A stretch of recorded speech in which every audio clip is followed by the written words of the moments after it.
Thank you very much. Have a nice day. You too.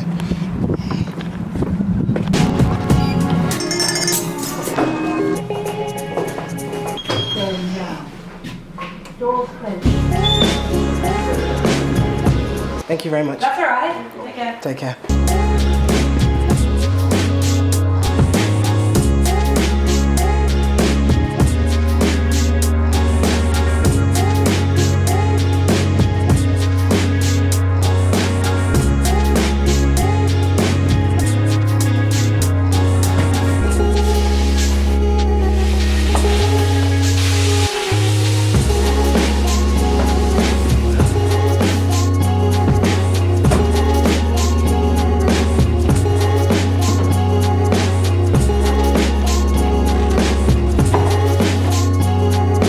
Got it.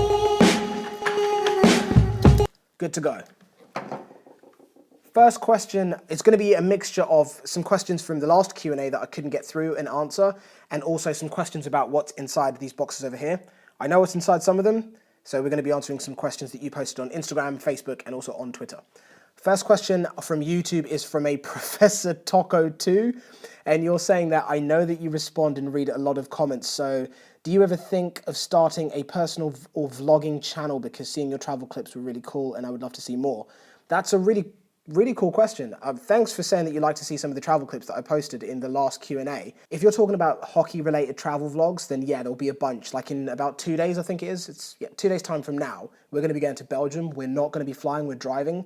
So it means that we get to drive through France. We're going to get a ferry. It's going to be a really cool hockey road trip. So I'm going to be vlogging that. And just after we get back from Belgium, we're going to be going to the Czech Republic. So I'll be vlogging that as well. So if you want to see more hockey-related vlogs, yeah, there's going to be loads of those coming. So definitely. But if you want to see vlogs that don't have anything to do with hockey, I used to kind of post them on a different channel called Behind the Tutorials. There'll be a link down below in the video description if you want to find that channel. I stopped, but I'm going to start posting them again just because I like creating these kinds of videos and hopefully you guys like watching them. So yeah, just keep watching. Link will be down below. Next question is from Pro Hockey 363, and you're asking if I couldn't play hockey, or if I can't play hockey, what sport would I play?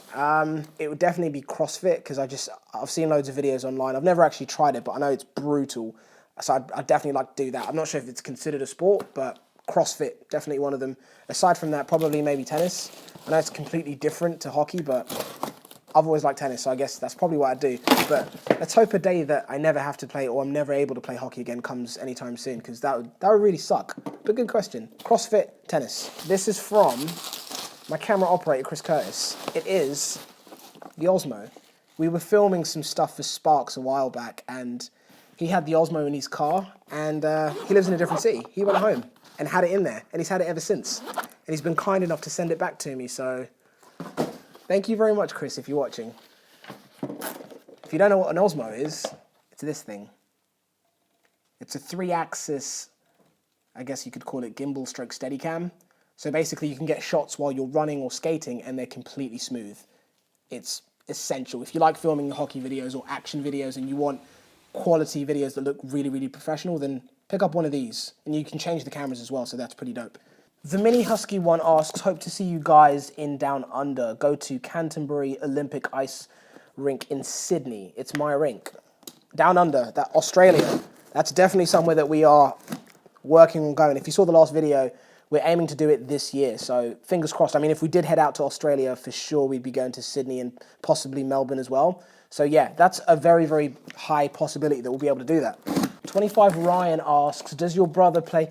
Oh, my brother was in the last vlog. He walked in while I was filming. Let's hope he doesn't do that again this time. But you're asking if my brother plays hockey or does he like it? He doesn't watch hockey, play hockey, know anything really about hockey, but he always stops by here to see what I'm up to in the office. He enjoys it, but he's not really a fan of it. He's not been to any games, but I should probably take him to one at some point. Okay, this is a package from, you can see the inside of the box. This is from CCM. And this is the jet speeds from last year. So this is the previous generation of jet speeds. So when you see this happening, it means that you can expect to see a jet speed versus jet speed FT1 video coming very soon. So that's why we have these. So Cam asks, do you do YouTube full-time or do you have another job? I don't have another job. I don't do YouTube full-time. That's not where basically I earn my living. But hockey tutorial is what I do full-time. This is what I do every day, all day. Don't really ever take days off. But yeah, this is what I do full time. Chris Chang 2 asks, have you ever played in Canada? So we've been to Canada quite a number of times. Vancouver, we've played at loads of places like Moody Park Arena, I remember was one of them. We also played in the Olympic ice rink in Vancouver, which was probably one of the nicest ice rinks I've ever been to in my life. And we've also played in Toronto a bunch of times. So yes, we have played in Canada. Just check out our recent videos. If you literally type in Canada on our YouTube page, you'll see some of the vlogs that we've shot there and some of the videos that we filmed up there. We were there visiting a hockey community. We've done some stuff with Beer League Butte, Pavel Barber, Butt Ends. We've done a lot of stuff. Also the Toronto Hockey Show. That's one of the other things that we went down there for. So yeah, we've played and been to Canada a bunch of times. I've been trying to get a hold of some of these for a really long time. So these are Skaboot. I'm sure if you're in the USA or Canada, you probably know what they are. But these things are like the blade protectors that you can get to put onto your skates so you can walk outside without having to ruin your blades because they keep them safe. But they're just a much more heavy-duty version of them that won't come off. Because I know so many times I've put on those blade guard things that you step outside to, if you've forgotten something in the car, for example, and you've just gotten all your hockey gear on, you don't have to take your skates off. You can just slip on some guards, run out, grab something and run back in. And there's nothing worse than taking a step and just hearing your blade crunch because that guard's come off. You don't have that problem with these things. So I'm really glad to get some finally. And Skaboot has sent us a massive, massive bag, or box rather. They're super heavy, but I'm really looking forward to checking these out properly. And of course, because they've sent us so many, we will do a giveaway. I'm guessing I know what's inside here. It's pretty awkward to carry, but as you can see, it's quite a big box. That's a lot of CCM skates.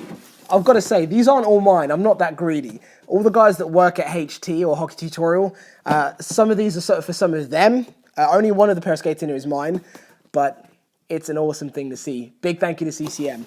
What we did when we were in Sweden and we were checking out the 70Ks, of course I'm going to be opening these up, relax, but when we looked at the 70Ks and we posted a couple of images on them on Facebook and also on Instagram, there was a ton of questions. I'm guessing these are actually the 68Ks.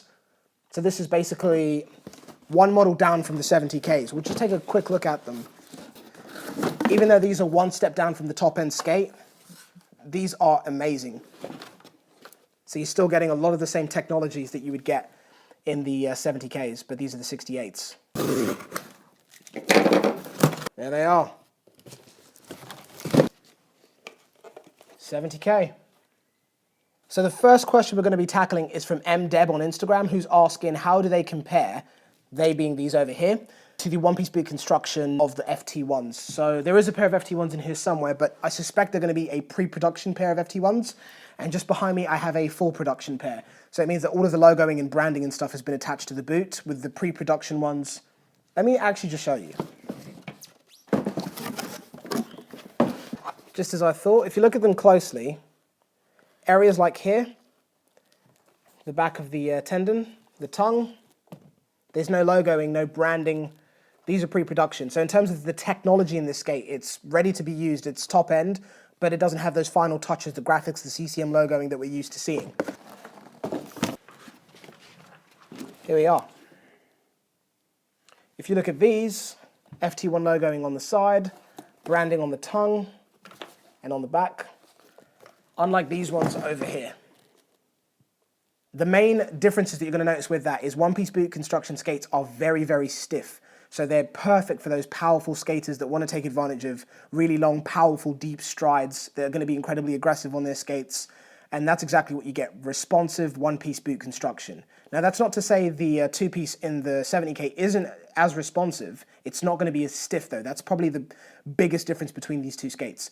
You put on these FT1s and they are stiff. You notice that. A lot of pros like that. But if you really want to lean and get your knees over the toe caps of the skates and really take advantage of the forward flexion in the tongue, in the front of the skate to be able to accelerate quickly, to be very aggressive in your tight turns, that's where the 70K steps up because it's considered to have a flexible construction. So you're going to have a lot more of a forgiving feel when you're leaning into the skate to really try and get it to flex forward as you're getting ready to push off or just skate aggressively and powerfully on the ice. So that's really the main difference that you're going to notice between these two boots.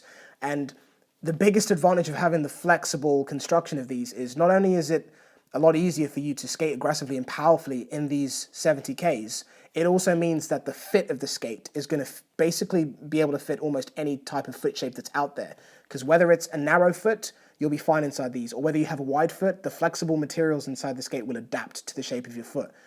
These are literally unlike anything that is out currently. Nothing on the market is like these skates over here. Next question we have is from CB215CB. That's a very easy name to say, not. And you're asking, are they affordable? Now, these are a top-end skate, so you're going to expect a top-end price. That's where the 68Ks come in, because if the 70Ks are too expensive and you want to save a little bit of money but still get those top-end features, the 68K, that's exactly what those are for. And just so you know that there's nothing wrong with going for the model of skate that's one down from the top end, these 70Ks are going to Richard, our stick guy. The 68Ks are going to me, because I don't feel that the way that I perform, my level of skating, I don't think I warrant a pair of 70Ks, so I've gone for 68Ks. So it's really down to you. If you want to save some money, check out the 68Ks. Of course, we will do a video of those as soon as we can. Next question is from Justin, and you're asking, how do they compare to Bauer's line of skates? Now, these over here, as I said previously, there is nothing on the market that is like these. So nothing Bauer has is going to be able to offer you as flexible a fit as these ones over here, meaning players with loads of different foot shapes are all going to be able to use this same skate. There's nothing out there that's like it. And the performance, I mean, our stick guy Richard, who's been in Bauer for as long as he's been playing hockey, openly said while we were in Sweden testing these out that he uses the 1X LEs from Bauer. And he is, as you heard me say earlier, these are his. This is what he's using now, because... What do you think of the new ribcore? Very good. And he's tough to impress. They're very good. Oh my I gosh. like them more than my 1X. Oh, say that again. Say that again. I like them more than my 1X. He likes them more than his 1X. After using these, he was blown away by the performance. So he's switching from Bauer to CCM. I think that kind of speaks for itself. Next question is from Blake, and you're asking, would I say that they're as good as a pair of 1S, 1X, or 1Ns? If you're talking about the performance, yeah, 100%. I'd say that these are probably better than anything Bauer has right now. I can say that very comfortably after having used these, and the fact that our stick guy is switching from a pair of 1X limited editions to these, again, that kind of speaks for itself. But the reason I think that these are one step ahead of pretty much anything that's available now is because of the flexible fit.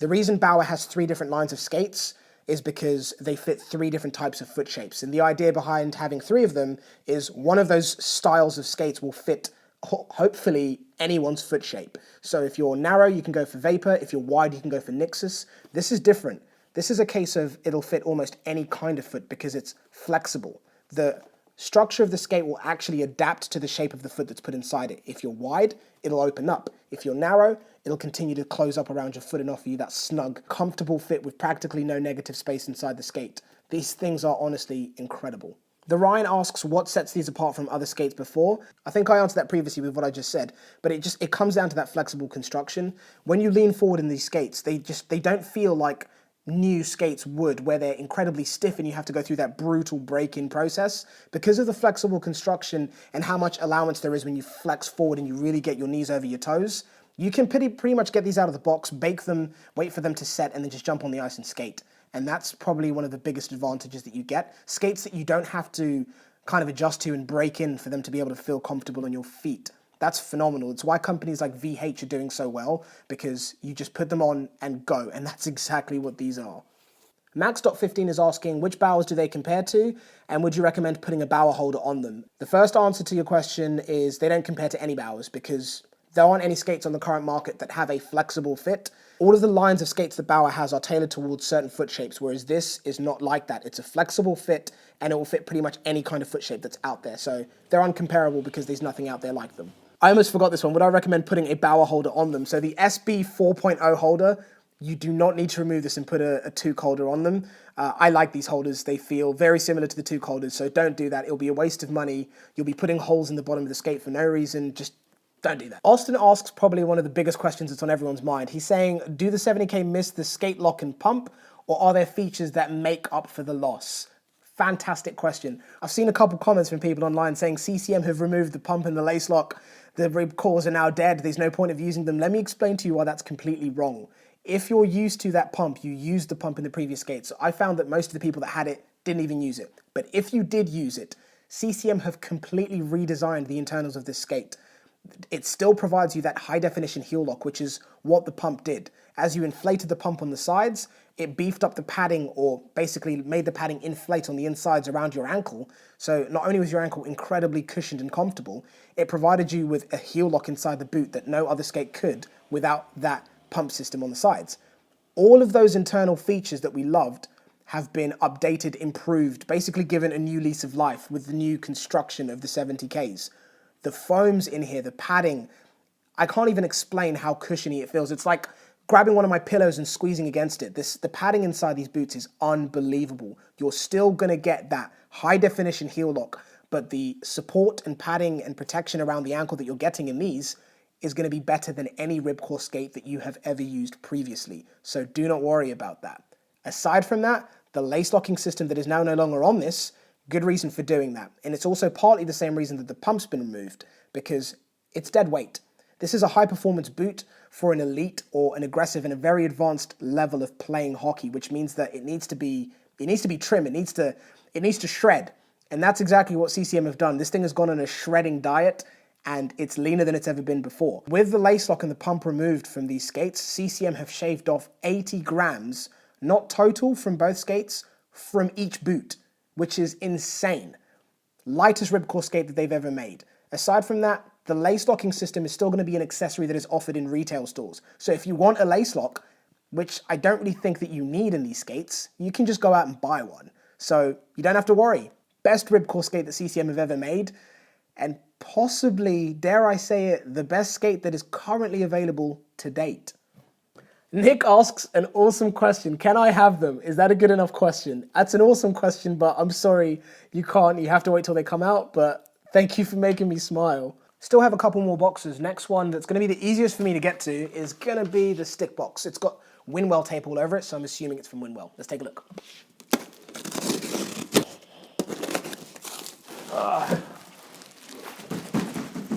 Got some Winwell sticks here. That was much harder than it actually looked. So we have the Q7, Q11, Q9. I think there's actually some more inside there. I'm guessing it's the rest of their series. Now, if you don't know about Winwell sticks, I really like what these guys do, because they don't try and create sticks that cost $300, $400. They create sticks that are affordable but perform fantastically. And in this world of expensive hockey equipment, I like to see companies like this. This brings us to the last box. It's the most awkwardly shaped box, and it's from Hockey Revolutions, so I saved it for last.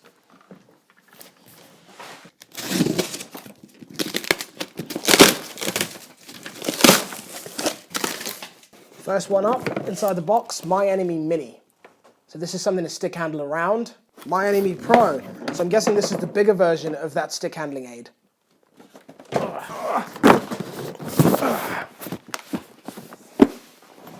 Man, that's big. My puzzle system. Targets. So we've got some Hockey Revolutions targets. I don't think these guys could have timed this any better, because we literally just got rid of the shooting tarp and put that goal. So now we have a goal, we can set these targets up and have some fun. So that's gonna be awesome. Hopefully you guys have enjoyed this video and I was able to answer some of your questions. If there are any other questions that you'd like to ask me, hockey related or not hockey related, leave them down below in the comment section. Big thank you to Winwell, massive thank you to CCM, and of course Hockey Revolutions, and Skaboot, and my camera operator Chris Curtis for returning my Osmo to me. Thank you very much, guys, much appreciated. And there's gonna be videos and all of this stuff coming out soon. Make sure that you keep commenting, watching, thumbs up the video, and subscribe if you wanna see more videos like this. Now I'm gonna try and clean up this place and try and set some of this stuff up so we can mess around with it. Thanks for watching, guys, and don't forget to subscribe before you go anywhere. Take care till next time.